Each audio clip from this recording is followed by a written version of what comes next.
tout le monde yo commis ils allaient qui ko défendre structure tout le monde écoute pe na losambo on a des recommandations nzambe to yo moko no c'est pelo banda ko de la pe pona ba moi j'aime la vérité nga tele même majab to tikina no majabu na maboko na yo yawe bitumbo ya zoko bunda ya bitumba ya bato ya mabeba satana ba koti mais ba ko kayi mokolo moko te devant Dieu expliquez ezalaka na ndenge nini pour bando tele mais là devant Dieu devant les hommes ba yena réputation mabe ya majabu na beti majabu na bisi moi si na ngana zo beta dernier mission aux États-Unis na majabu et le pasteur ba kisi na passer à limité oyoki on a première version deuxième version na zo na na ekola na butunga na 3h du matin na oki mongongo yebisinga Zoa Bible est dans Actes des Apôtres chapitre 5 verset 37 à 39. S'il vient de Dieu, personne ne peut l'empêcher. Ne risquez pas la colère, combattez contre Dieu. Okokufa. Pas dans la mousse maman. Tala likambo maman abi. Yo mutu makaso kwa mabanga. Na pekisa yo makambo te. Hein? O mona siko na la kite mutu mama. Na mona bakolo majabu te. Na mona couple wana te. Na bi couple pastoral. Mais je défends les valeurs. Tant on a bandit qu'on défendre majabu, c'est là qu'on m'a pas inanga. Tout détruit le qu'on a embêté. Baké nangai kutuna digital réponse bimi hein. Beaucoup de digital ça qui droit de réponse et bimi ba ça l'émission ba pour na déstabiliser nga. Ba passer à limiter banda sendwe te 18e ri ba na complot ya munene ba déstabiliser majabu. Dernièrement tout Olanda na ba émission ya collègue na yo Denis Lessi et comme il et tout Olanda émission bazolo ba ya ko zambongo te. Na ko zambongo na landi mais yé sabiso mbongo mbongo na yebi yango te et mbongo ngai pe mbongo majabu na zui infraté na zo le côté mais ndeko Alvin alobi azo exposer Ngefa et na présentation da décrire Ngefa aza prophète te Ngefa aza na kutu na église te Ngefa aza mukala Ngefa ya ndola nande Denis Lessi. Je me pose la question nekwana ayebi ndenge nini ke yo au travail na Denis Lessi est-ce que mukala pena kozala boya solo Elvin soko yebi mutu te oki banataki baboma ngana ba mukala Denis Lessi ndenge ni papa mais il s'en prend à couple majabu peto moni ndenge azo tinda ye bazo tinda ye zela bisayo akofinga couple majabu tene azo finga ngako finga couple majabu tene ponani ça dit l'émotion c'est père de diable muto yebi était tika biloba loba parce que bato bakoseka yo c'est pas dictature papa muto muta libre à choisir ngai na moni na la nzela na défendre majabu parce que bonzambi zali vérité zali ba détruire ngai à cause ya majabu on a yebi bandena sukate nazo défendre vérité lokola Jésus na kati ekuluse bati yango kutuboye nani ni wana na komi ko banga sécurité na zala sûreté et vraiment na retourner été de tout à monter mes malades, on bat sa sécurité parce que je suis toujours en danger.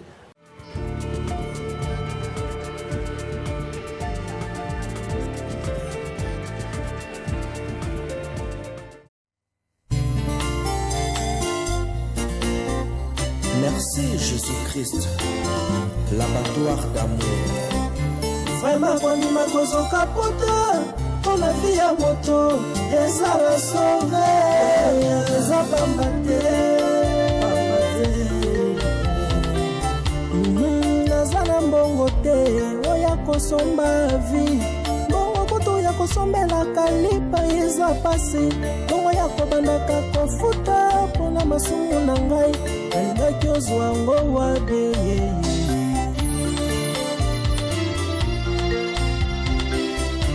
Ngabezana mbongo te, oya kosomba vie. Mbongo koto ya kosalela provision kotia na ndako pasi. Mbongo ya kobandaka kofuta, pona masumu na ngai. Elingaki ozwa ngo wabe. Nasombaka ntaba mobimba, nasombaka ngombe mobimbe, pona kende kutumbango, pona zwa bolimbisa mya masumu na ngai.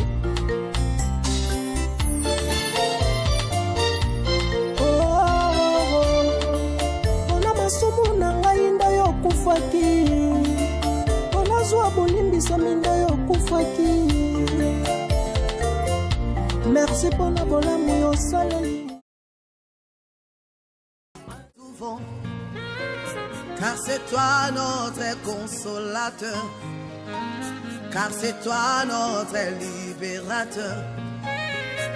L'Esprit de Dieu descend sur nous, Saint-Esprit souffle de tout vent, car c'est toi notre consolateur, car c'est toi notre libérateur. Remplis-nous de ta puissance pour nous donner la victoire. Donne-nous la victoire, Seigneur. Inonde nos cœurs, Esprit Saint. Nouvelle tendance est faite, nouvelle tendance est faite, nouvelle tendance est faite. Votre radio. Vérité et réalité, votre magazine qui vous informe, qui vous forme avec un divertissement très modéré. Bienvenue mesdames et messieurs, amoureux de la culture d'excellence. Shalom, enfants de Dieu. Mesdames et messieurs, nous vous transmettons les salutations de la part de toute la grande équipe qui nous accompagne aujourd'hui. Il y a une petite modification, il y a également Rémi qui s'est ajouté. Et Gédéon là est toujours présent. Ça arrive mal entre le 4 murs. Et la réalisation qui est bien signée, Jolan Zouzi et Jordan Pense, notre chef. Donc c'est comme ça que nous allons travailler aujourd'hui. Mais comme vous le savez, avant tout, nous allons aborder un tout premier élément. C'est la fondation Ndélé au cœur de la nation ainsi que l'orphelinat Famille du Cœur Christ Rédempteur qui est dirigée par Maman Marie MFF depuis Liège ainsi que votre humble serviteur Alain Ndélé, les présentateurs de ces grands magazines Vérité et Réalité. Bosolo Pelolenge Yakobika Nabandaku, partout où vous avez l'habitude de nous suivre. Nous prenons ces images pour vous qui êtes sensibles au cri des détresses. Question de jeter un coup d'œil sur ce que traversent ces enfants. Suivons. Tango nyonso molinganga nazalaki komona baninganga na baboti na bango nanga baparent baza te vi nanga pasi. Est-ce que kokufela baboti eza lisumu? Kozanga baboti est-ce que eza lisumu? Voilà, na kopesa bino message. L'orphelinat Christ Rédempteur et ana posa lisunge na bino. Tala musala munene ezosala pona bana. Tala musala munene ezosala pona bana oyo mokili etiki ebwaki. Mais nzamba atelemi na nzela orphelinat oyo pona ko encadrer bana oyo. Yaya lisungi na yo to ana ngoposa. 1 euro no to ana ngoposa pona mwana moko. Tango mwana moko alie nzambe ya bitike oya permettre ete na nzela no mwana alia akobosa na ote. Voilà message ya l'orphelinat Christ Rédempteur. Tu as besoin de lisungi na bino. Ba numéro ezana se kota contact na biso assistance na yo et aux lisungi pona bana. Que le Dieu des orphelins a bénir diama mtu nyoso ja ta likanisa ko sala quelque chose. Peut sali yango zamba pambola bino. Une nouvelle opportunité pour vous qui nous suivez sur Nouvelle Tendance Télévision. Mesdames et messieurs, Toronto City se situe à Maluku, précisément à quelques minutes de la grande route. Une belle concession où on est en train d'ériger une cité moderne. Avec 3 800 $, devenez propriétaire d'un terrain mesurant 20 de largeur et 20 de longueur. Et si vous voulez le payer par tranche, là, le prix, ça revient à 4 000 $. Comment vous allez le faire? Donc 2 000 $ d'avance et les 2 000 autres, vous allez le payer par tranche 500, 500, 500, 500. 4 fois, vous êtes propriétaire d'un terrain, bien sûr. Et vous avez plusieurs espaces. Espace de jeu, espace vert. Vous avez également des supermarchés qui seront également toujours dans la concession. Donc profitez, vous allez surtout qui m'a makelele. Il y a Tata Lopango na Maman Lopango. Ceux qui sont sur le terrain nous disent quoi? Suivons. Et ya sika na Kinshasa boye tikala kozala te makelele ya Tata Lopango esili Toronto City à Maluku bana RDC congolais opportunité ya sika mona mboka pe sibiso avec 4 000 $ ya pamba koma Tata Lopango to Maman Lopango avec le 4 000 $, okoki kosomba cash ou soit par tranche. Par tranche et salami ndenge nini. Obanina avance 2 000 $ et le 2 000 qui reste okofuta yango par tranche 500, 500, 500, 500, P Okomi, Kolo Lopango. Toronto City et Sika Moko, très kitoko. Parcelle cadastrée, urbanisée, avec beaucoup d'espace. Nyon surtout Okoluka, Okokuta yango. Mais Narata, terrain de 20 sur 20 sur un site accessible, urbanisé, cadastré, plat, désherbé, avec espace de jeu, espace vert, magasin, marché, peignon surtout, pembeli. Ezali solote, tala peyoka. Alors, tu as une concession, Toronto City. Tu as une commune à Maluku, dans la ville province de Kinshasa, dans la République démocratique du Congo. Et une concession Toronto City. Et après avoir fait la petite vidéo surtout, il y a immobilier, foncier et tout. Là, il y a géo, localisation, tout pour que tu puisses pouvoir faire la situation. Concession est bandée à et vous avez ma borne Oyo à deux entrées. Raccourci à Makolo, na entrée Oyo, il y a Mutuka. Donc, raccourci à Makolo, c'est-à-dire à 15 minutes, vous avez déjà dans Makada. Oyo Moulaï, c'est juste pour dévier, pour que les ailes soient fiables, donc c'est un peu ça. Dans la situation, surtout, nous avons les avenues, les grandes avenues de 8 mètres et des directions plutôt de 8 mètres et les avenues de 7 mètres. Alors que la parcelle dans Zali, il y a 20 mètres sur 20 ou bien 400 mètres carrés. Voilà. Du fait que nous sommes juste à l'entrée, nous sommes National Cameraman pour que tu visites nous surtout.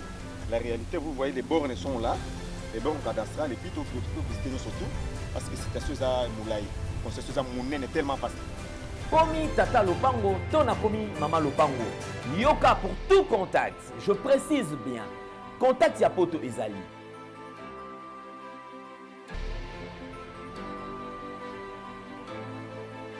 Ya Kinshasa Ezali.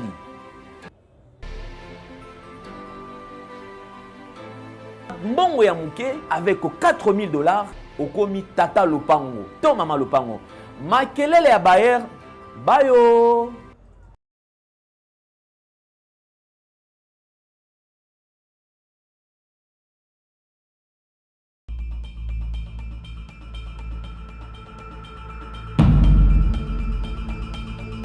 Mais maman, Aïda, au cours de l'instant du Vélodrome, aux autres qui me poto yangoyo. Na yepona yamba Yesu ne kulusu. Ah, tozana mobange événement munene ya campagne d'évangélisation et kulusu version 2022. Avec prophète Jimmy Mbaya, Moussali Nakolo. L'homme de Dieu, ngana ozanga ke. Stade Vélodrome na kitambo ekoyinda. Dijalwe, mais ngala yela kuti vide bwepwani. Oyeba ki date te. Tunanga date za nini? Date za nini? Vendredi le 15, si dimanche 17 avril na 15h. Nazanga jamais. Aïda. Papa Videle. Pona bato bayebi te. Pona bato bayebi te. Eza place à kobunga te. Maman, papa, jeune fille, jeune garçon, le 15 avril. Si 17 avril, yako luka de France. Attends, tiki na ko polele, muyibi akoyiba te, po mukona ope muyibi ye moko pe. Akozala wa. Eza na terrain Vélodrome, moto nyonso ayebi ke kitambo terrain Vélodrome, yako luka libiko na yo. Biso tuto kutana. Awa, délivrance à finir. Papa Videle. Aïda. Papa prophète côté ya. Misiki ozala ke. Musique. Oui. Emma, ma musique. Lor Mbongo, José Nzita, Moïse Matuta. Akotuta biso louange. Michel Bakenda. Michel Bakenda. Nayebi kitambo azosala louange. Prophète, azopesa. Prophète. Anga ye. Itala kobonga mutu. Batu bazanga te. Anga vile loin. Ngana yile mukolango tokozala. Ebongo yi. Ayona.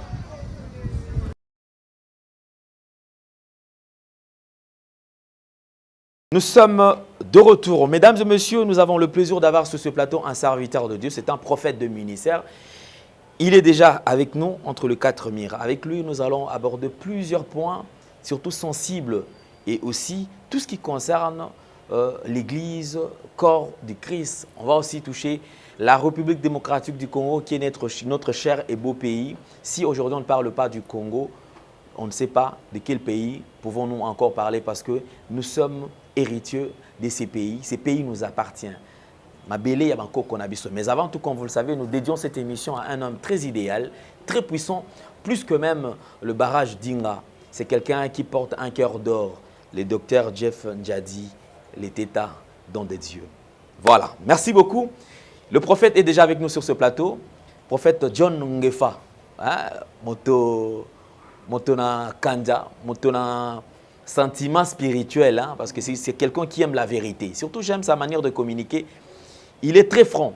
Et si Kamabe Zali, il y a le Bakamabe. Si vous avez un moto à trébucher, vous avez une rapidité, vous avez un homme de Dieu, bonjour et bienvenue. Bonjour, DG, Alendel Lekolo Apambolayo, Amen. Katia Studio Kitoko.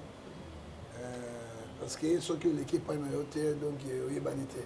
Parmi les grandes chaînes, il y a beaucoup de chaînes, il y a une Katia tendance télévision. Mais tout le monde a le sambo. Pour être dans la personne. Nzambe Natiki, DG Alendel Lekolo, PC sagesse, science, intelligence. Yahweh, aujourd'hui Matthieu 18, verset 20, là où c'est réuni 2-3 personnes au monde de Jésus au milieu d'eux.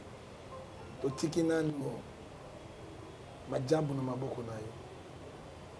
Yahweh bitumbo ya zoko bunda. Ezali bitumba ya bato ya mabe ba Satan na ba koti mais ba kokoka ye mokolo moko te. Nzambe batela libota na ye. Batela makambo na ye. Et batela bato nyonso ba kopona bango pona 3e édition. To tiki docteur Jeff Ndjadi, les têtes na maboko na don de Dieu. Je n'ai jamais vu un homme, mon thème lokola Joseph Mbali à Marie, maman Marie, lokola Jésus. Il y a eu battu dans misala na ye, na misala na mungu na sala akende liboso. To tiki pe ba technicien nyonso bazaki formé na kati ya déjà lendele ba kende liboso parce que la Bible nous dit Matthieu 10 40 41 oya yambi bino de ya yambi nga Yesu. Bénédiction na kati na bango. To tiki mboka ya ngoto bobo ya poloso na maboko na yo passeport diplomatique pamba changa yawe na maboko na na ebite songa na kozona edingwe to kozwa to ebite mikola simiko za biso kolo ozala kati na mboka oyo yawe na bibele to tiki ba diaspora bango baletsaka biso ba bongo biso basunga biso yawe protéger bango. Genèse chapitre 12 verset 3 je bénirai ceux qui te béniront. Yawe bandana biso bosukisa biso. Amen.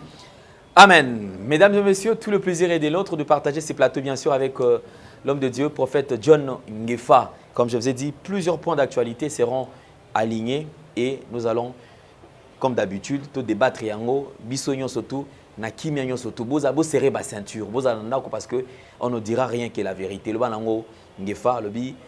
Akoloba bosolo rien que bosolo to bakiselo ko mususu te biso kaka bosolo yango nde kotika la vérité et réalité bosolo pe lolenga kobika bisika bozolanda biso. Prophète John Ngefa tozana yo awa na plateau, un Congolais qui aime la patrie, qui aime cette nation, un Congolais qui a toujours lutté à ce que Congolais a bomba kaka ba vraie valeur na ye. Congolais o bunda kaka à chaque fois o glissement lingi eya. Tu as aussi les temps. Dans le régime, peut-être que tu as mais on qui risque de lever. Les lots awa, tout ça qui a besoin d'alternance pacifique et salama.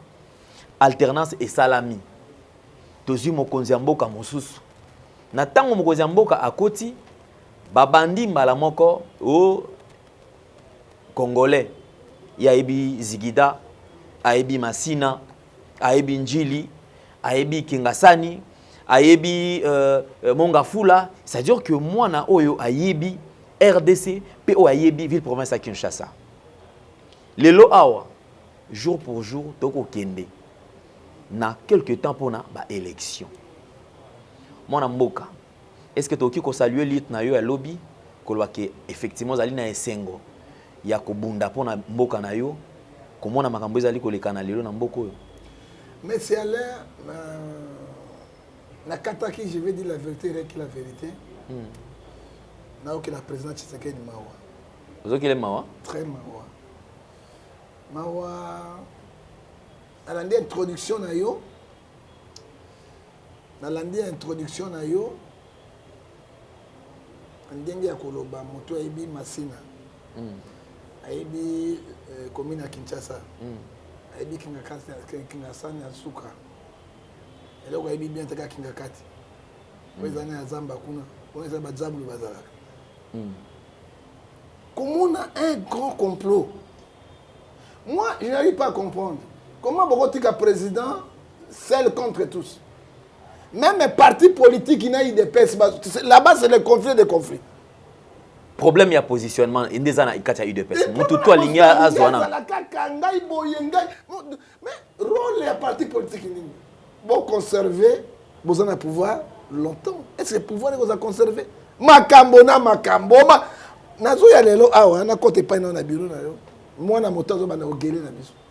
Petit nga gabima bana ko gele bango so abi. Ah, mais trop que namboka ndingo parce que ils ont un pouvoir. Ça dit quoi? Monsieur Alain pour na ko déstabiliser. Bazo ke loko ni ba ko déstabiliser président Félix Tshisekedi. Bakei na système oyo basalaki musée Laurent Désiré Kabila. Et là on va regarder musée parce que Azaki est un vrai patriote. Il aimait notre nation. Azaki mwana mboka. To benga commandant du peuple. Lokola Tshisekedi alingi mboka na ye mwana kin pe alingi asala mais bandongolo miso lombo ba silité. Qu'est-ce qu'ils ont fait? Babandaki na carburant. Babandi ko boucher carburant. Après carburant 3-4 jours ba camion tangolate. Simanango bato bandi ko lobati ndeki ba memaki na oyo. Ça dit quoi? Tant on a moni phénomène na tozo kene muke na élection. Tant tozaki na ye 3 ans to mona ki makambo te. Comment na veille kaka tozo ba na élection biloko ekomi pona ni. Ça qui est plus grave na kena Kingasani moko mususu na oki bazo manzembo Kabila zonga Rwanda zonga kene pas Paul Kagame te. Rwanda zonga na Congo. Pourquoi on n'est pas Paul Kagame te? Mais j'ai vu les gens, vous êtes malades. Mais c'est là, au moins, on a un soso qui est un ndek. Bon, on dit un goût à Bineos. Ça, un goût à Sidi, ndek, ça, ni, à Pimbo. C'est ce qu'il dit. Soso. Tu connais un yawa. Ok, ne qui nous a moins à kin. Personne n'a pas de français, c'est rare. Sauf que tu as une ébosse, on peut taper la langue. Aux hommes, on appelle par côté, mon sobi, bon. Oyo moins mboka. Mais,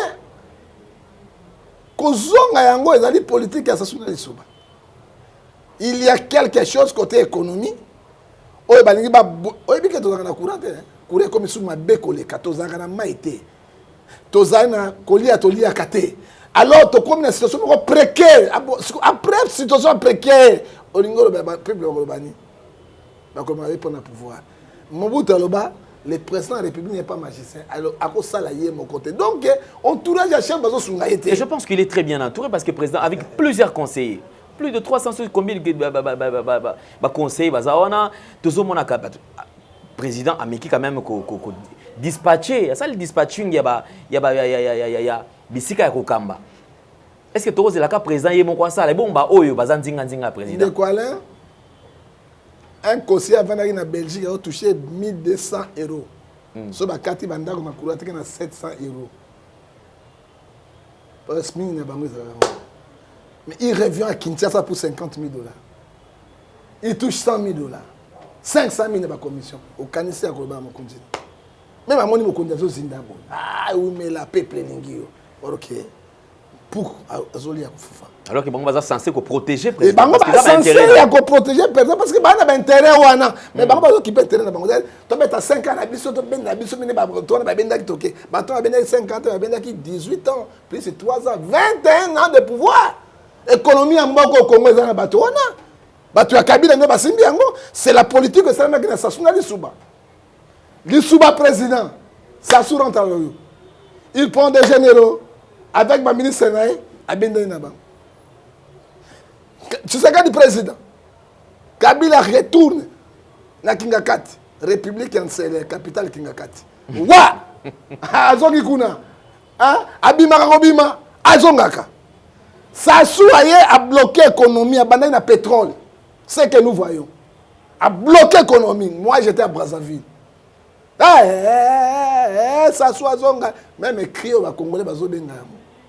Si Manangwa contre Nabilia. Bazo salaire le 25. Le 25 bazo sur le bon exaté. A bloqué tout. Les lois yo kasi ba libanais nyonso ba tondia wa. Baza côté yana. c'est basimbi économie ya mboka. Bango de basimbi économie. Est-ce que mbongo na kota na trésor public? Non. Mbongo na maboko ya bato personnel. Siko sous-bâtiment, il y a devise, il y a mboka na biso exacté. Alors infraction ça les mandats comme na passion. Si manango mbagini. Ça soit un habitum babengani vient de soubaki ko fon étranger. Président doit faire beaucoup d'attention. Azwa Matthieu 10 verset 16. Soyez prudents comme le serpent parce que le mal est devant lui. Parce que azo sala nyo soit kende tout ezo simbaté parce que oye Bible bisip selo komoko. Matthieu 6 verset 24 tu ne peux pas suivre des chemins la foi. Kaka masolo ba so na président boy et comme il 22 heures na kikakati.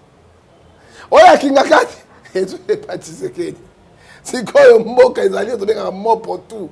Je te dis la vérité, monsieur. Je te dis la vérité. Hein? Et puis, bah, écoutez ça partout. Hein? Les lombo qui sera, oh, bah, on a victime, ce sont les simples populations qu'on a biso. Les deux on a victime, on nous souffrons. Donc, on va bien. Ça dit quoi? Bible, c'est biso, Ephésiens 5, verset 14. Parce que le Congo nous appartient. Congo est à Moutouté.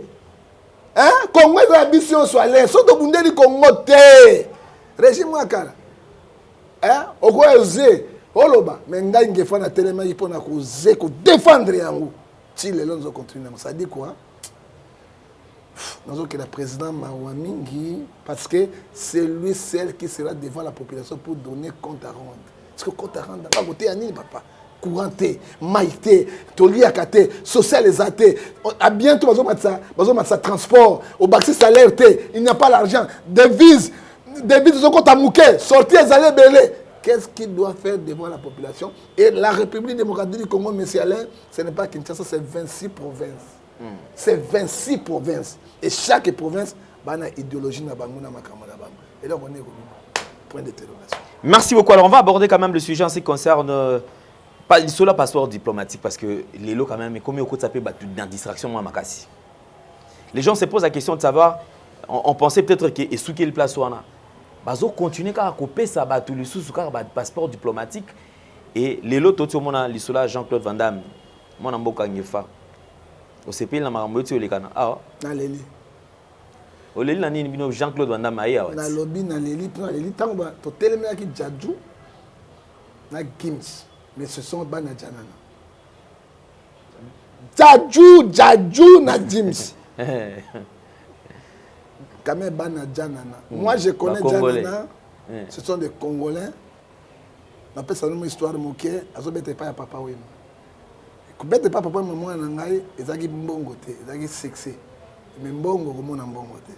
Motalonga ki metto ezaki pauvre de femme. Parce que Janana ki na mbongo wana te. Quand même, tu as tout lobby, ah, tu as X way. Tu as rumba mon côté. Tu hip-hop na bango wana. Comment tu lobby, mais on finit chez tu as ba Congolais. Ba mboka, on finit chez on a. Tu as ba Congolais ton demi. C'est ngai mon tatem to bundi te ko fori medazu. Gloire à Dieu.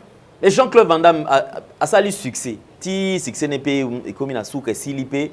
Né à reconnaître le Congo. Je me pose la question depuis tous ces temps à Zalaka Wapi. Balobi Poloso et Boti Mopotu. Mopotu et Boti Mogboleya. Et qui est na Pelengendu. Mogboleya et Memi na Pelengendu.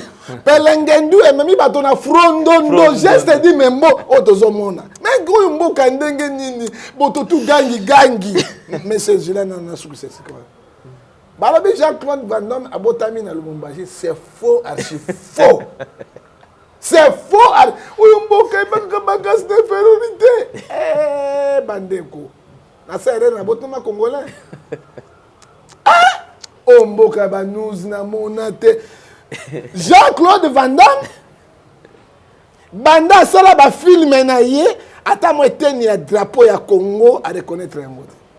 A Botami na Saint-Luc na Belgique. A Botami na Belgique na Saint-Luc. Hein? Bazouiza mina solo na Congo, mais a Botami na Belgique. A cause de activité na États-Unis d'Amérique. Ça ka beti bato to bomba biso Jean-Claude. Ça na ça ba o ekobima. On la siko biloko ça ka to gravité. Siko gravité. On a film Alain. so na beti bo pema bo bet siko bina fara fara bimponda kozwa ale ya korekete biloko na film na so bisabino ba mise en scène oh ore ba mise en scène Jean-Claude Van Damme aye awa bo pese passeport diplomatique il n'est pas congolais pour na nini pour na nga ba pese dingwe parce que dingo nataki na Brazzaville azobunda na abuni na Gabon abuni na Brazzaville abuni na Afrique du Sud na drapeau congolais abuni na symbole ya Congo edingwe hein mais oyo akosa biloko na ye ata mokolo moko te passeport diplomatique allez passeport diplomatique ba pesa ka changa leki na ngai kaka boye yoka passeport diplomatique bazo bango te ozali diplomate na diplomate biloko na bango ezaka contrôler te na kati ya Jean-Claude Van Damme akotia wana bangi drogue atie barin atie makila atie bapumo akena yango poto koteka tout est possible comme parce que bako toucher yango te et puis le passeport diplomatique azali na avantage ebele oyo na niveau national pe international hein sikoyo avantage ya biso ba congolais zali hein et si qu'on est réel monene salemi hein mokola mosusu hein to vandi to lali et sobi a deux passeport diplomatique to zala to sai to là jour mosusu ma rwandais pa ya jipe passeport diplomatique. Mais est-ce que c'était important parce que priorité à congolais ali négligé oublié. C'est-à-dire que la situation d'ailleurs qui traverse les Congolais. Mais ça fait quoi? Et ça, on a oublié. Mais Makambo est comme les Congolais. Et l'autre côté, Jean-Marc. Et puis, Nenga on a passeport diplomatique à Pessi. Bakouzou tout à Kin. Tous les coups, on a yanké à Kala. So, moi, mobile, mis au yanké tous les coups. Mais bien, on a bandé qu'on ne va même à la place. Obano mona bangote baki kotambusa tambisa ekuna bakei na ba boîte de nuit na ebi passeport diplomatique ya Jean Van Damme Claude Van Damme et kozonga biloko mibale akozonga na ngundu na prostate esi la kate pone mo bana bazo benda fumangani bazo benda ye bazo na to ebisa yo ko sekate boko kasam ça dit quoi oyo peuple boy nzambe pe aboy. Oh, peuple, le Congo souffre. Tout le monde papa. Jean-Claude Van Damme, à cause de Congo, tu as un problème social. Tu as un problème de sécurité, guerre est ici la cate. Tu as un problème de rando, na ba niveau nyonso tena sport. Tu as un piste ni to ko bima Congo, na makambo pour na peuple bika. Ils ont un passeport diplomatique, ils ont une importance. Je crois d'ailleurs, comme d'actualité, mon amboka, journaliste Kaboul Ouazali,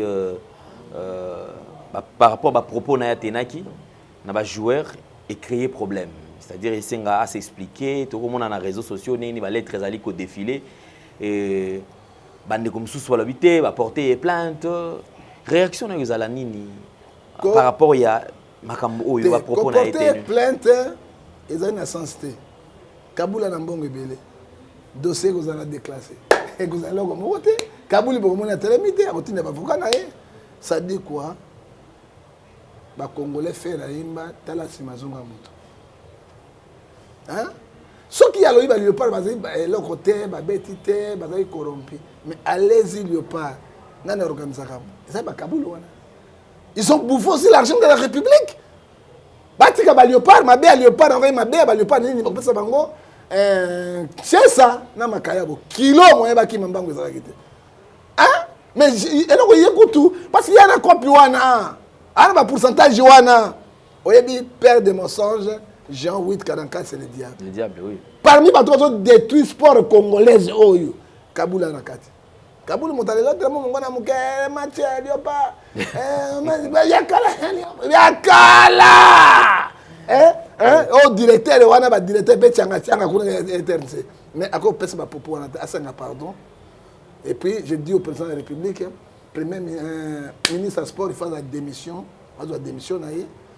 et va préparer Jean Kabongo comme un entraîneur et puis va tirer ministre de sport et Batiaye Simanango Akende parce que c'est un bon entraîneur. Tala Ribogan Song on appelle qualification ancien le par Yani Naba. Tala coach ya Sénégal avec ancien joueur là-bas. Kabongo il est capable. Na mayele azana yango à tenir le pas de Kennedy Bosso que babi polo yo na ba kabulu bango to babi polo na ba entraîneur yo penda ya changa va changer d'entraîneur. Entraîneur on a penda be ba yo liga Florent Bengazo ngazo. Ibenge na lilaki Ibenge. Na lilaki Ibenge. To la confiance na ba bana na mboka. Hein? Ibenge mototo ayemana Kabila bilingala te. To la che wo ka Kabila ko imenge konche mototo yoka na ibisi yo batunyo. Oh papa na ba pasteur. Yoka vemo kuna. Ibenge konche fumangane.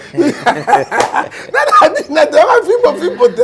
Nanga biso to emba Ibenge. Nanga na emba Ibenge. La charité bien on commence par soi-même. Il faut dire la vérité. Nanga na emba Ibenge. Ah, tout à l'heure, on a introduction émission, on a moni Oti Kokaba. Cette grande structure, Madjabou, na maboko Nzambe. Et si on va tout télémé là, parce que tout le monde a battu c'est-à-dire qu'il y a des gens qui se sont mobilisés pour combattre cette structure et qui a existé té ezalati. Et surtout que ezali eloko moi na mboka, ba imboka ba sala effort, ba tombola les sous-culture parce que ils faire partie de la culture. Koyemba peut faire partie de la culture mboka na biso. Alors, bande comme sous ba sépélité, ba côté les là. Entre autres, il y a aussi certains pasteurs au bazar nakati na sima pour na koko sa structure oyo. Tout le monde yo komi ezalaki kaya ko défendre structure. Tout le monde écoute pe na losambo. On a recommandation nzambe to yo moko do sepelo banda ko de la pe pona ba. Moi j'aime la vérité. Nga télé Madjab. Ah, vous allez reconnaître que effectivement. Allez, nga tout belaka facile. Hein? La tout belaka facile. Hein? Devant Dieu. Et expliquez, pour noter les là. Devant Dieu, devant les hommes. Bah, il y a une réputation ma bien à Madjab. Na beti à Madjab. Na bisi moi si na ngana zo beta dernier ici aux États-Unis à Madjab. Et le pasteur ba qui si na passé à limité. OK. On a première version, deuxième version na zo na. Na ekola na butunga. Na 3h du matin, na oki mongongo yebisinga. Zoa Bible etanga na Actes des Apôtres chapitre 5 verset 37 à 39. S'il vient de Dieu, personne ne peut l'empêcher. Ne risquez pas la colère, combattez contre Dieu. Okokufa. Pas dans la mousse maman. Tala likambo maman abi yo mutu makaso kwa mabanga na pekisa ke makambo te.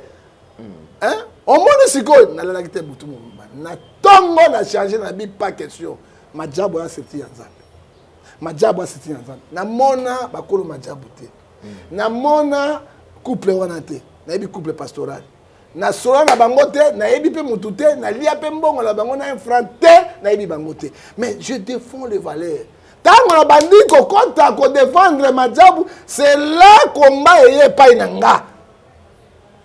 Et le qui ba une semaine monko, ba beni pasteur monko ka boye jeep. Ngata mwasano na. Bapokenga jeep ya pembe to peso 80 000 nanga na moni ale ala tini to latite ba church ba nini boy propriété oh même mutanga bisa mbongo ebele oyo na ba jeep oyo siko ba saini ba boy ba pasteur ba yebana ba itizi ba tona bango ba pasteur na bango mike na lobi je ne peux pas le faire Madjabo ezolo kwa Nzambe tout détruire le kwa Nzambe te et so kina tie Nzambe pambola Madjabo batela bango parce que mama yango na moni komba ba kena ngai Kutuna digital réponse bimi hein beaucoup de digital ça qui droit de réponse et bimi ba ça les missions ba pour déstabiliser nga pourquoi bon bongo ngino na Madjabo panga bina liambonga Madjabo te na yebi Madjabo te na sona mota Madjabo te mais l'esprit du Seigneur azo bisangai eza loko na Nzambe il faut to appuyer yango est-ce que ça mabe bazo bimisa ba temps long est-ce que ça mabe innocent bimi wapi Mawete James Stock Gaz Mawete to James Mawete abimi wapi lelo bastara minye siko Madjabo azoya na kombo na Yesu où est le mal na mone loko mono tele Madjabo zati apesi bana na biso misala monsieur yami bale moi na zanga ta kecha pamba aju moi jipa otambola moi 50 de 20 000 famille elei alors moi na wana ofuta bandeko na musu classe de ofuta azanga mo makango mo petit chéri de ekopesa yango où est le mal na kotelemela Madiabu et nga na koyebisa bango ete biso na bino to bongo mitema. Joël chapitre 2 verset 12 repentez-vous pour ngai pe na takali Madiabu. Na bombi yote, je te dis la vérité, tala ba mission nga kala kuna na bana bata mission. Mais il y a tes collègues bazo tikate bazo combattre Madiabu pour bakokutana na nzambe Madiabu. Déjà, tu commences à sentir c'est comme si les gens ont tendance à besoin de base à la coba. Madiabu benga bango. Madiabu peut benga biloko polate. Madiabu ko benga subango te ezali na kati na mokanda Apocalypse 3 verset 14 à 15 nzambe asasa nzambe. Kanda na bango eza yango. Et puis Madiabu azolonga bato na kata ba église te. Bana biso de bana na mouvement kuna te.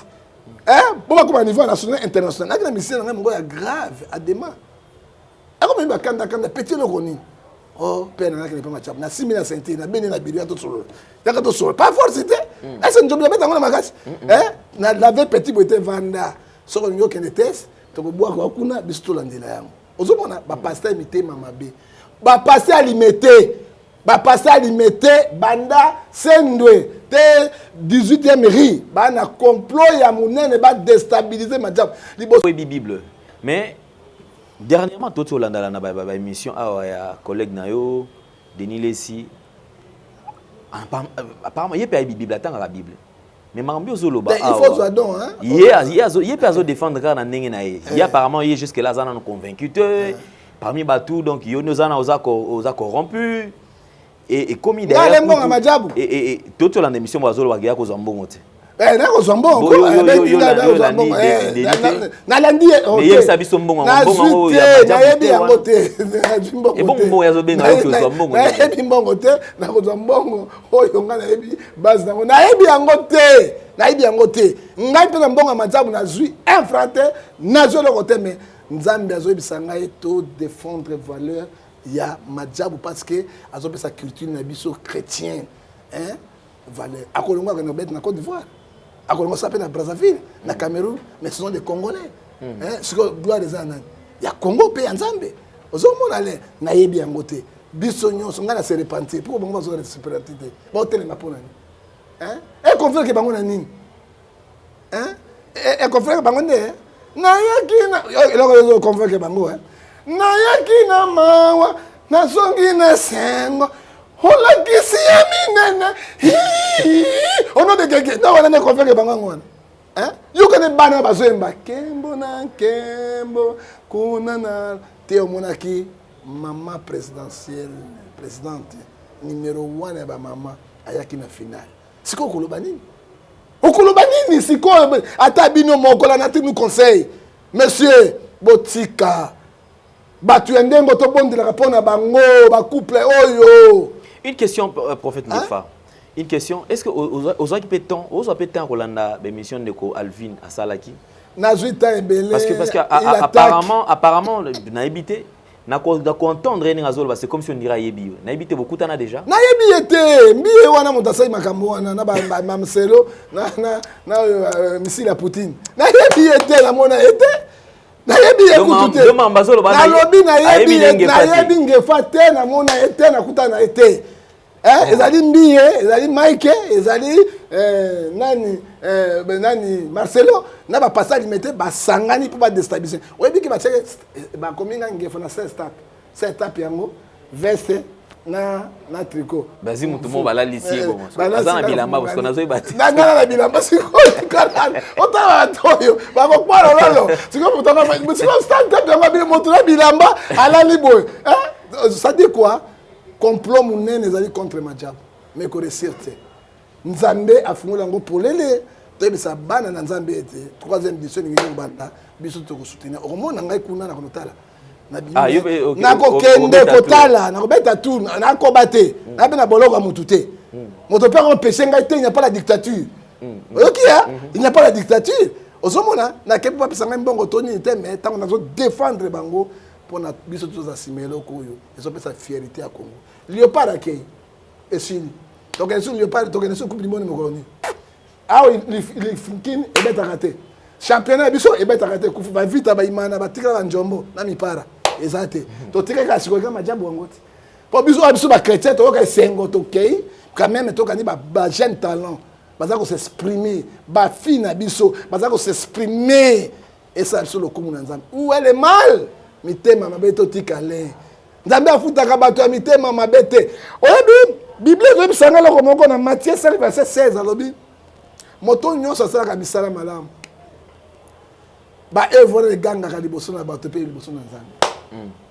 ezali koganga papa soki nazoloba docteur Jeff Jadi les tétas ce sont les gens dons de Dieu. Docteur Jeff Jadi les dons de Dieu sont bateau nzambe atindi bango. Ce sont bateaux mo bazali très distingués. Eza lokola couple Madjabu pour être ba sunga misana nzambe ekende liboso. Mais déjà tant tozo landa bandeko babi mais ndeko Alvin alobi azo exposer ngefa.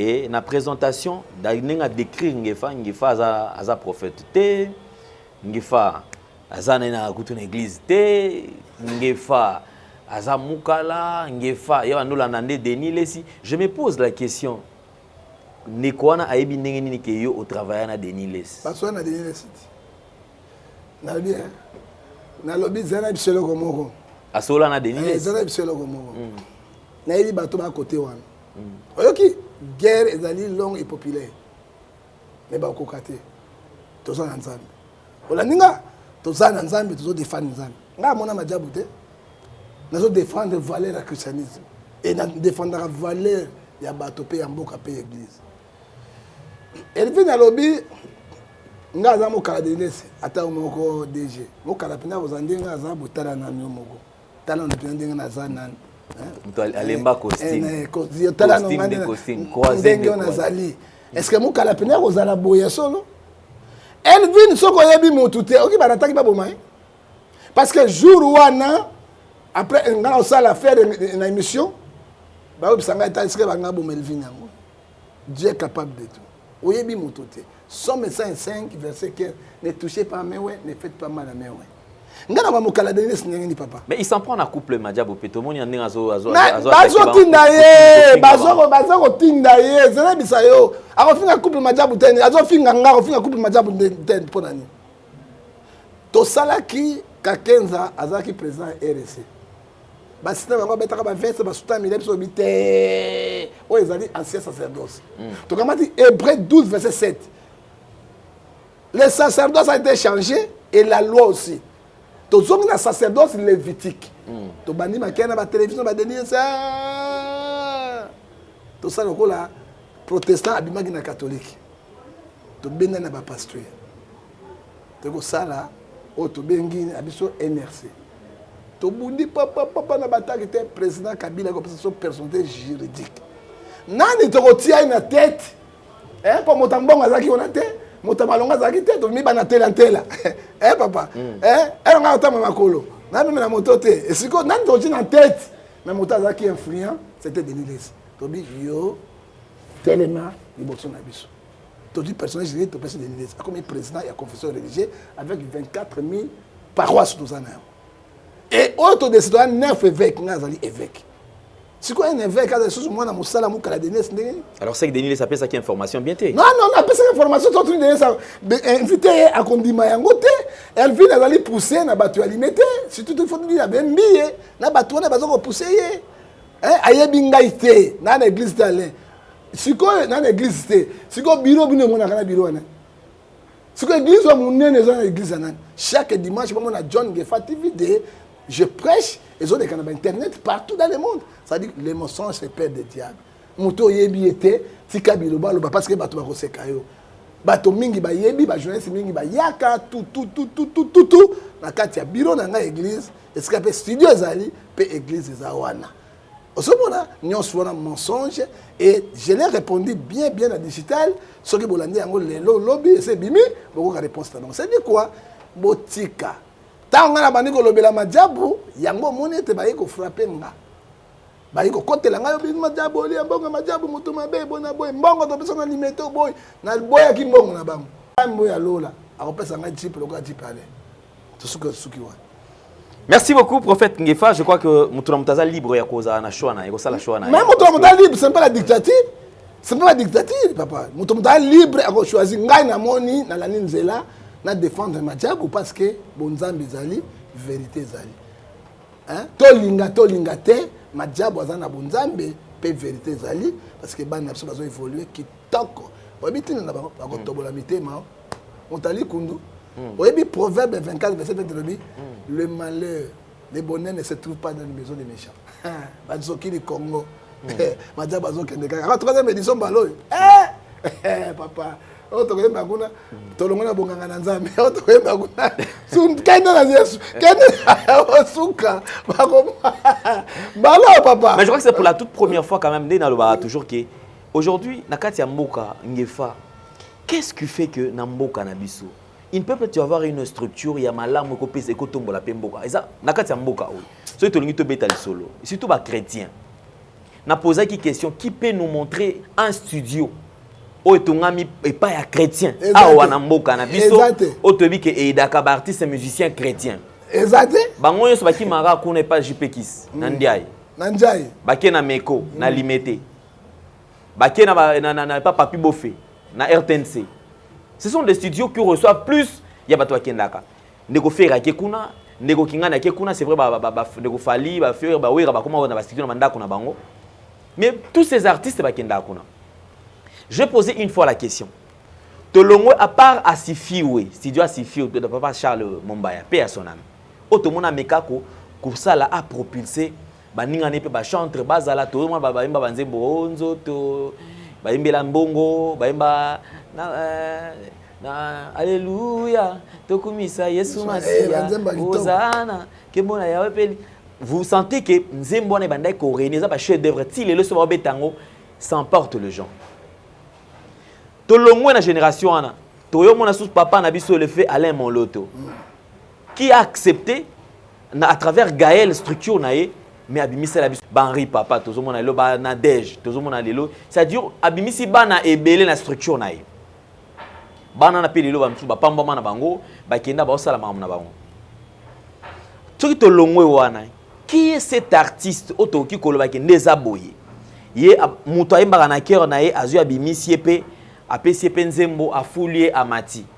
Très souvent ba musicien chrétien nyonso ba chantre chrétien nyonso tout ba na système qui leader ngandeka mutema mabe bino nyonso ata moto yembaka danger yemba na cœur kuna na cœur album mobimba 16 titres na 16 titres on a pesca des chants salika ba to sali ba solo voko na kati nyonso to ezaka ye na ye azoyemba.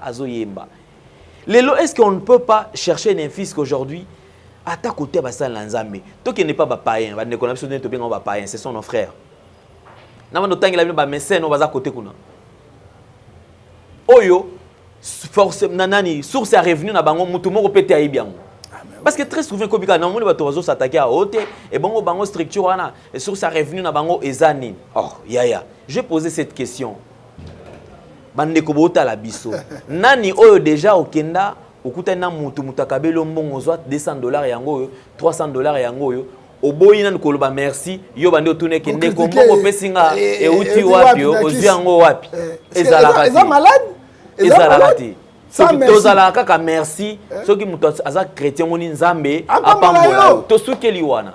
Le reste c'est comme un mutu na mutu et alliance na nzambe soki osambelaki osanctifiaki makamna yodo eloko mo mabe pe kosala yo ezate ezalaki awa vague bandi ote soki mwana na osala na banque bambonga mabe kuna ba initia bango bana nso osala na banque kuna banque mabe ba d'accord ebisika nso kande batu nso tu bazaka bato ba science lelo bato akoma kolela mwana ngaza la ta banquier ko mwana ngaza la ta banquier ko to démystifier eloko wana. Na eloko wana. Aujourd'hui, lorsqu'il y a quelqu'un, azo pesa mutu. Ote, pour na pesa famille na été. Est-ce que ce que pesa famille na agoye pas na pesa famille? Aujourd'hui, les gens se sont détournés aussi de leur famille tout simplement parce que aida pe famille petro amona ba ko s'en sortir te. À force ya ko aider, bango amoni ke no, lokwa na pesa pe pona nga oyekoki. Tika pe na aider batu misusu. Bande ko même temps to sala ka bolamo. Rien ne justifie que moi na yo zotangisa wana nde mutu akoede ona vie ezala raté et comment ma place mutu nyonso sala tobi kaka ke bola mozo sala lobi ko futa yo nde tso toyebi eza principe eza biblique et puis eza principe ya nature nengo zo pesa nenge pe yo pe kozwela. Mais je me pose la question batu bofandi na to poser question moko awa le jour où ndeko moko akoye la biso ba preuve kende za boetala nga kutu na kendaki nazwaki na majabu apesi nga mbongo wana tala makambo esali boye namoni kindoki namoni eloko moko aye bazongisa le mbongo bapesaka bango bazongisa yango te mpo nani bamituka me bakitu bavandi yango na ndako ba 3-4 000 dollars e bazwi yango wapi me bazongisa yango siko bandako bavandi bazwi yango wapi bazongisa yango baya na preuve bino bozwi mbongo sima bongo kritike mutu zwa mbongo ya mutu apesi zongisa yango tondima bango sadi kwa nyoka akotikala nyoka akochange mokolo moko te. Très important. Merci beaucoup. Alors, comme je vous ai toujours dit, que eza acharnement te, eza pété que non, qu'on a la partie pris. Mais biso tozali ba réaliste. Soyons réalistes. Congolais, so lingi mboko ek tambole kende liboso. Zala réaliste. Et loko mala mo betelango maboko. Bondela pona yango ekende liboso. Po ata yo zi musala te ndeko na yo mwana mama kulosa musala aider. Peso salisa. Arrêtons de combattre ce genre de choses. Je vous ai posé une question. Les loso qui boluke loko mo ekui parce que batu mutu quand azo organiser loko. Boyeba que non, ti azo préparer loko na seki na ndako na za na ebele koleka wana. A occuper ko tika pe activité wana. A okufa nzala te. A ozala bien. Siko obia la kosu majaba bimisi susu. Azo misa batu na hôpital. Azo futi la bana ba orphelin ba vivre. Est-ce que ça m'a bé Jacques chapitre 1 verset 27. La religion sans tâche devant Internet est de consulter à aider les orphelins et les vivre. Tangela ngai pasteur. Moko mbongo na banga lotoko ya basi ya loyenge akena tona ngaliema akona misabana akena ba frère na ba vivre papa totika. Et je vais préciser une chose, ngai nazali na orphelinat biso nde tozaboye orphelinat eza wana. Est-ce que bomoni vidéo pona olaka ote majabu yaki kopesa eloko to epesi biso place orphelinat ezalité? Est-ce que bomoni ke biso chaîne nanga yango ndezala abo eloko moko te ote majabu esali boy rien? Mais je veux être réaliste. Nalingi na mituna pourquoi na kati ya Congo eloko moko te ko simba maisha basali structure maisha et panzani mitema mabe bache mwana mboka ebandi matie me comme na place motema ki mutema mabe koti et panzani bache nani trophée moso maisha ezaki awa batu basangani et panzani balingaka te union sacrée kutuna union sacrée ya mwana Union sacrée na fufu bodoboto yango toke batu nyonso les Congo qu'est-ce qui nous va pas? Est-ce que motema mabe ale mais na majabu bakopolo lolo na majabu j'étais sûr et je dis la vérité homme de Dieu tant on nzamba lobaki na ngali comme majabu j'étais avec moi c'était vers 2h du matin avec ma femme pe abiso ko au bandelo ko kufa et j'ai payé na baloli makabo ça dit quoi Deutéronome 28 verset 7 bako sali kita ndenge basali menzabe patron nzela sam biso nyonso toza sima majabu na 3e édition eloko ezo sala fierté ya mboka ezo malamu mais na kwa biso lelo majabu ekokweya mokolo moko te ba complot abino to bozo sala butu mbongo ezo tambola mais soko ndimina peso mbongo sikola be mona peso kozwa mbongo baya na mbongo bazabi batalokuta mbongo se batalokuta wala mbongo ezo tambola mpona kaka majabu basa sikango nini propagande na bouche d'oreille mais biso pe toza wana kolonga misilo bakundi ekende majabu ekokweyaka mokolo moko te ekokende liboso elongo na nzala. La toute dernière préoccupation prophète Ngefa balobi ke yo pe okomi kotambola ozokima ozobanga nini po balobi ke bakomi ko yo soko boza so à l'aise te komi so fandika place mo ozobanga il paraît que izana eloko mo ba initier pour na ko détruire yo au mona ki te ke ba détruire ngai à cause ya majabu on a ebe bandena sukate nazo défendre vérité lokola Jésus na kati ekuluse au moni tester ba komi ko ster tapi bati yango kutu boye nani ni wana na komi ko banga sécurité na za sécurité vraiment na retourner été ba de tout à mutema malamu bati sécurité na parce que je suis toujours en danger à cause de défendre les valeurs majabu mona mona été na lia mbongo tena infranté mais ce que na mbongo majabu na so majipeti hata mna sana nante ozobona ne loko ya nzambe ya kitoko et puis na ko défendre yango kino na suka papa obiro beloko moko ati stricti moko kongo simba kati na ba RC exactement même ya ba pasteur simba kanango te na ba pasteur simba itika kombo simba kate asoka loko yo sangisa biso où est le mal akoba na suba poison ko lever biso makambo ebele ndenge nazo bima awa miso kalika pe ba ko tobolanga ta ko ya tamba bila we chu na tikali mwela mukolo na osa ndenge ni bandeko na nga bandeko na tika mwela mukolo bo ozomona c'est très difficile même toko bunda pona valeur toko bunda pona valeur eza eloko kitoko papa ata nzambe na lola ko sepela ngote mais sonyo se shuaka majabu ekoshuete okende liboso na komona Yesu. Shalom, c'est Papa Moïse prophète. Na ye kopesa bino message lelo pour na ba oyo bazala ba blocage, ba limitation, ba mari de nuit, ba esprit de mort, ba maladie oyo esi la kate. Mais mingi nazana besoin ya ba oyo ba tambola partout. Oyo ba luka ba délivrance, oyo ba mata kutu ba avion pour na ko luka ba délivrance et simbate. Nazana besoin na bino boya pobo bika po ite ngonga na bino ekoki.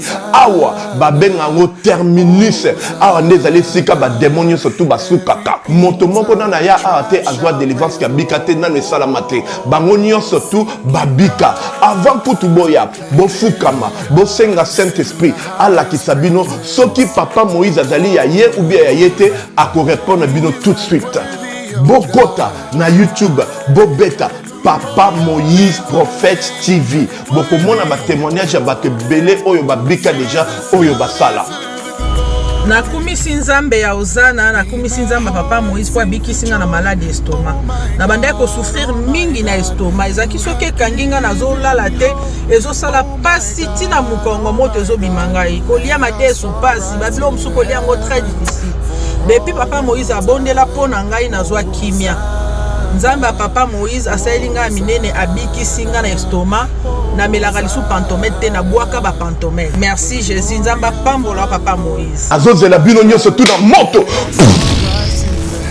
Toute chose qui commence bien doit nécessairement finir bien, mesdames et messieurs. Nous voici pratiquement à la fin de notre entretien avec l'homme de Dieu, le prophète John Ngefa, un homme véridique, surtout et c'est un qui a partagé na plateau.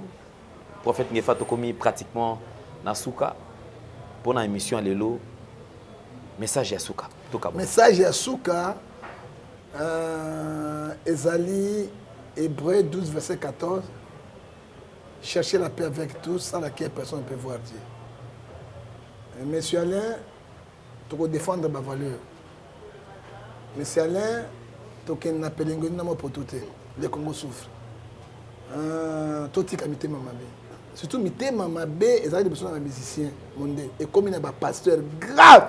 Moi je t'assure même à côté nazali même ça va comme ça nazali pour la ndanga kuna ba réunion de salemaka mais nous sommes là tobi ezali kuta mais il faut y ba quand Ngefa part alende les pas sont la vérité mais surtout qui ndeke boité bo sembo yango so ezaki loko mabe benga nazaki côté mabe non et loko mabe on nzambe azoloba to soutenir yango le docteur Jeff Don Dédé Jadi Leteta na majabuana to bondela pona bango parce que to yebi lobité moto hôtel meilleur le aller lobi soka komi mutu songolo okosala nini la vie appartient à Dieu motabi vie motabi misi misolo na ye asali bo pa kumisa nzambe pe na yoka ba mbata pasteur roy na mwasi na mokolo moko te na yoka yango tele kaka kokumu nani na nzambe apambola bango apambola bino ba résistant yo poza résistant to la vérité Ngefa na la vérité to sangana to ebeloko mais pona ko bouger yango na kanisi ko simba te parce que nzambe a sala ko sala ko la pambola. Nous voici pratiquement à la fin. Un grand merci à toute la grande équipe qui a mouillé le maillot afin que nous puissions vous présenter ce grand magazine dans de très bonnes conditions surtout et clin d'œil spécial également à mon frérot Amouli. Merci mesdames et messieurs, et nous pensons à cet homme qui porte un cœur d'or, plus puissant que les barrages d'Inga, parce que le barrage d'Inga, des fois d'ailleurs, est incapable de produire de l'électricité, surtout au point de satisfaire la population. Mais dis-moi, lui, il est présent. Le docteur Jeff Njadi, les Tétas, dans des dieux. Merci beaucoup. Clin d'œil spécial à vous, mesdames et messieurs. Si vous avez aimé cette émission, dites merci à Gédéon qui était à la prise de vue, accompagné de Rémi, notre chef Jordan Panzou, qui est là entre le 4 murs. Alors portez-vous bien, vous allez bélir, vous s'abonner parce que vérité côté la vérité. Biso za pona mbongo te to ndimi na biso nzala mais to zala bien. La vérité. Ya malamu to beta maboko ya mabe to combat to telemela yango, raison pour laquelle totikala incorruptible. Chaque temps tokoyoka mesiale likambo songolo ezopesa bana nzambe lokumu te tokutana toujours pour la vérité c'est vérité. Merci beaucoup prophète John Ngefa Nzamba Bomba abombela biso parce que bato ya vérité boye boza ebelete. Tokutani prochainement, au revoir. Bye.